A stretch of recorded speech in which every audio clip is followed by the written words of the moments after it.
Hey guys, I know there's a lot of people out there who are new to mushroom growing and are excited about the possibility of growing their own mushrooms, but maybe they're a little unsure about how to get started. It's one of the most common types of posts on mushroom growing forums. People say, I'm new to the world of mushrooms, super excited to get started growing. Does anybody have any good recommendations of where to find information or how to get started?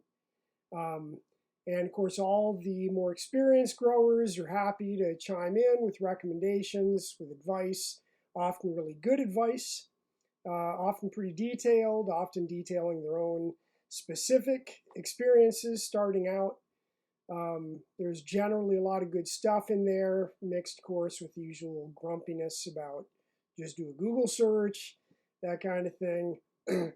But as someone who's been doing this a while, started foraging over 20 years ago, started growing for home use about 15 years ago, and started growing commercially 9 years ago.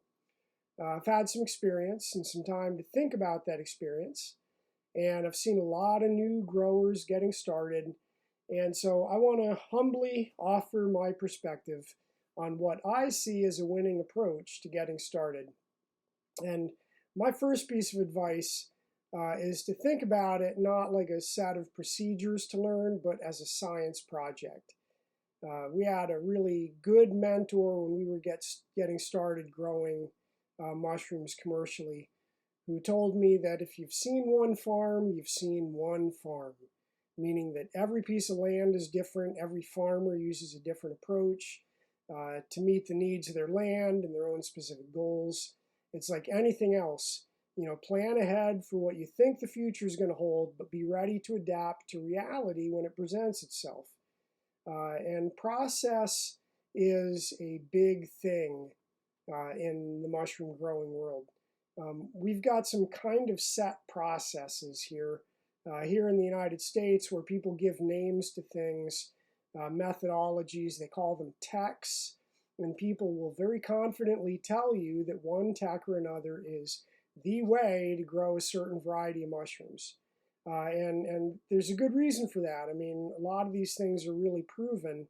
And if you want a good overview of mushroom growing techs, I really recommend that you go to the Penn State University Mushroom Growing Resources website.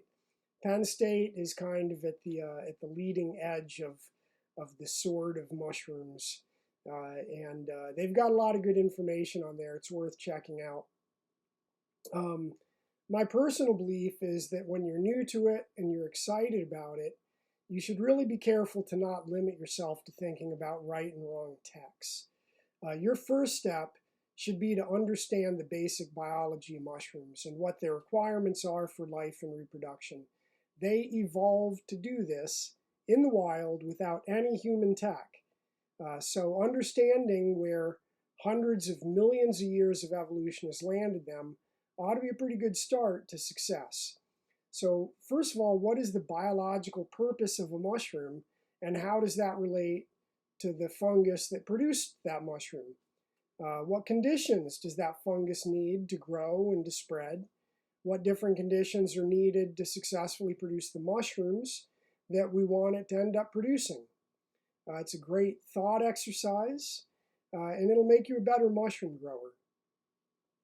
For specific advice beyond understanding the biology of the thing that you want to grow, I'll offer exactly one book that I think is all you need for getting started. It's called The Essential Guide to Cultivating Mushrooms.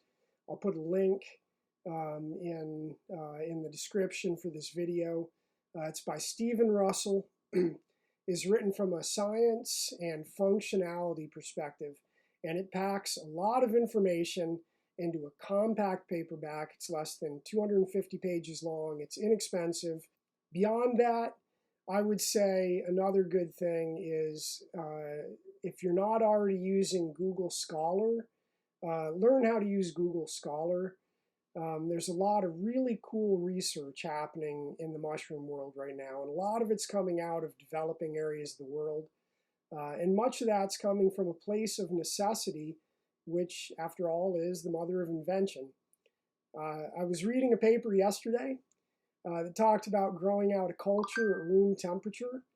And then it specified what that room temperature was in Celsius. And of course, I had to convert it to Fahrenheit to understand it really. But it turns out that that room temperature was ranging between 80 and 90 degrees Fahrenheit. Now, if you get on a mushroom forum and ask people about your 80 to 90 degree grow area, you're going to get swamped with people helpfully telling you that your space is too hot. But in the developing world, where necessity is the mother of invention, they are finding ways to work with what they've got. They're experimenting with interesting new growth substrates, and in the process, they're finding ways to make use of waste streams that have previously choked rivers and streams. There's even a term for this, valorization. It's all over. It's all over the Google Scholar searches on mushroom cultivation. It refers to something that was previously seen as a nuisance and a problem that needed to be mitigated. And actually, they're finding a way to make it into a valuable resource. You can do similar stuff. I mean, you can find what is available to you locally, what you have. Maybe you have some corn. Maybe you're growing corn in a home garden, and you can take what's left after you harvest the corn and dry it and chop it up and use that for growing mushrooms. People will happily tell you what you should grow mushrooms on or what sort of a setup you need to create a good environment for growing mushrooms. They'll direct you to places where you can purchase the exact thing that they're using. But I really think a better approach may be to take stock of what you've already got on hand or locally available, ideally cheap or free, and then figure out how you can use that.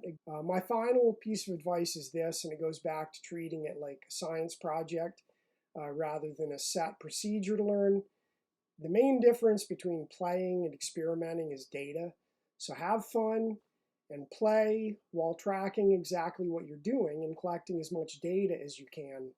And you'll pretty quickly learn what works and what doesn't work for you, and what changing different parameters does with your success. Don't be in a hurry. Don't think that you can reproduce someone else's success just by going down a checklist. Find out what's going to work for you. That's my advice.